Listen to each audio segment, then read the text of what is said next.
ये जो मथे दर्जो लिखल आ त A union B union C इन में टिन माना सेटन जी मेलाप करणी आ इन के असां चवंदा आहियूं मेलाप वारी संगत वारी ख़ासियत मेलाप वारी संगत वारी ख़ासियत आहे इन में टे असां अॻ में हिन में छा कंदासीं त ए यूनियन बी जो असांखे छॾाइणो आहे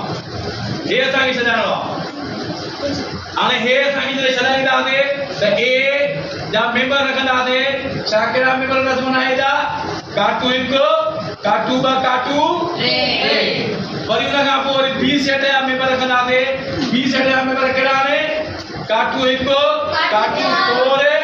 काटू फाइव काटू सिक्स हाणे असां छा कंदासीं हिन जो पाण में यूनियन कंदासीं ॿिन्ही सेटनि जी पाण में यूनियन कंदासीं ए यूनियन बी बराबर आहे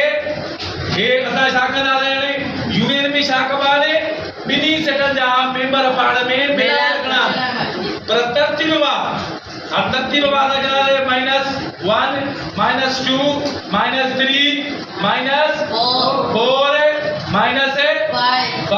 -6 हाणे हे असांजो एसी त न थियो हाणे छा कंदासीं बाक़ी असांजो छा रहियो हाणे हिन में यूनियन सी बि असांखे वरी मिलाए रखणी आहे माना मेलाप करिणो आहे सी सेट जो हाणे सी सेट जा मेंबर कहिड़ा आहिनि सी सेट जा कहिड़ा मेंबर आहिनि 0 -1 -3 -4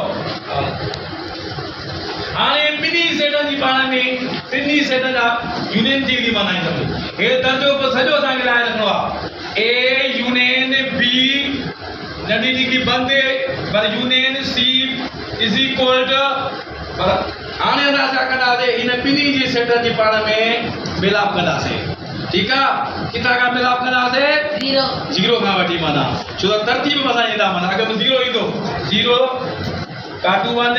काटू 2 काटू 3 काटू 4 काटू 5 काटू 6 ये असांखे बंदि कंदासीं हे असांजो दर्जो हिन जो जवाबु अची वियो न सम्झी वियो न हिन जो जवाबु असांजो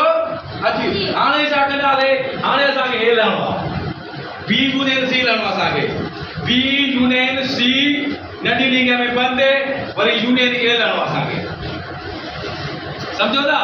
हाणे असांखे साॻे तरीक़े सां बी ऐं सी जेके असांजा सेट आहिनि उनजो असांखे छा करिणो आहे मेलाप करिणो आहे बी जा मेंबर कहिड़ा आहिनि काटू 1 काटू 4 काटू 5 काटू 6 वरी सी जा कहिड़ा मेंबर आहिनि सी सेट जा मेंबर कहिड़ा आहिनि 0 काटू 1 काटू 2 काटू 3 काटू 4 हाणे असांखे बी यूनियन सी ॿिन्ही सेट जा मेंबर पाण में मिलाए रखणा आहिनि तरतीब रखणा 0 काटू 1 काटू 2 काटू 3 काटू 4 काटू 5 काटू 6 हाणे असांजी बी यूनियन सी जो जवाबु अची वियो हाणे असांखे जेको आहे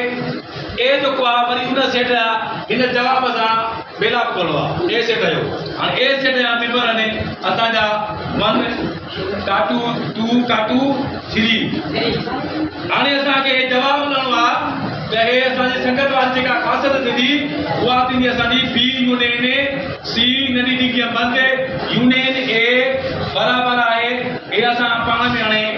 हिन जे जवाब खे ऐं ए सेट जा जेके मेंबर आहिनि उहे मिलाए रखणा आहिनि तरतीब में 0 काटू 1 काटू 2 काटू 3 काटू 4 काटू 5 काटू 6